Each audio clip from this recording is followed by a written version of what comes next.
You'll notice in this reality, men and women seem to be at war with one another.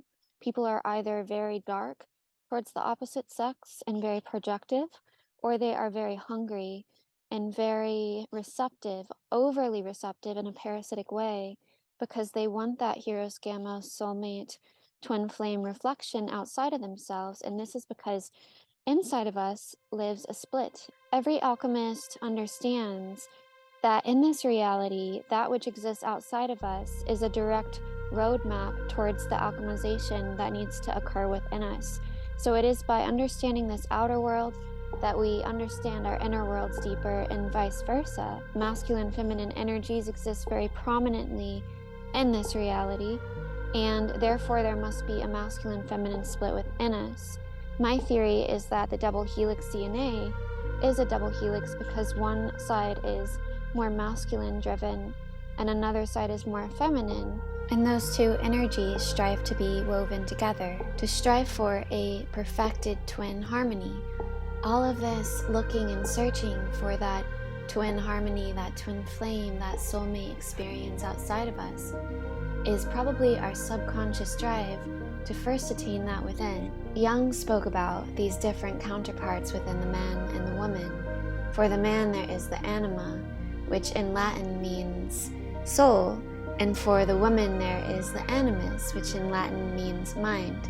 So it is the woman's desire, subconscious desire, to attain a sense of unification with her inner masculine counterpart.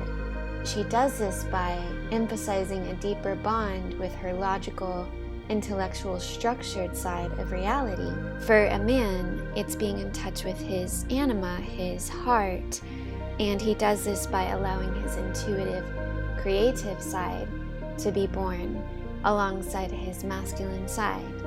And each human lives an alchemical impulse to fuse these two parts together. If an aspect of the inner masculine is out of alignment, then so is the inner feminine. They can either work in symmetry or softly and slowly pull one another apart. See masculine and feminine energy as two different sides of a complete infinity sign. If one side changes, this affects the other side of the infinity sign. Just as within us, the masculine and feminine energies must find a cohesiveness in order to create balance in our reality. This is why polarity teachings don't work. When a man is taught to only cater to his inner masculine, he is robbed of creative passion, intuitive direction, and sentient intelligence. The animal kingdom is run off instinct. A man who has lost touch with his inner anima has locked himself out of the animal kingdom, leaving him enslaved to the mind and without an inner knowing to guide his way forward. When a female ignores her inner masculine, she experiences a loss of structure.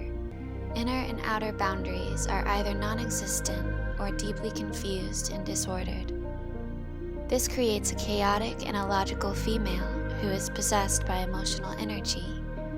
Instead of mastering her poetic and passionate inner feminine, she's lost inside of it, lacking drive and the presence needed to bring her creations into the external world. If someone enters my reality who feels very out of balance, and this pattern occurs time and time again, I like to see this as a message from the cosmos, and I like to decipher this message to ask myself what imbalance externally is trying to hint at what needs to be internally put back into place. It usually links to the balancing of my inner masculine and feminine. This is an unfolding journey of lessons and revelations for all of us, and if we each take steps every day to balance these parts of us, then we can manifest within ourselves the exact harmonization of masculine-feminine energy that we wish to find outside of ourselves. Thank you so much for joining me today for this chat, dear soul. If you have anything you'd like to add, please do so below. Take care, be loved, and have a beautiful day.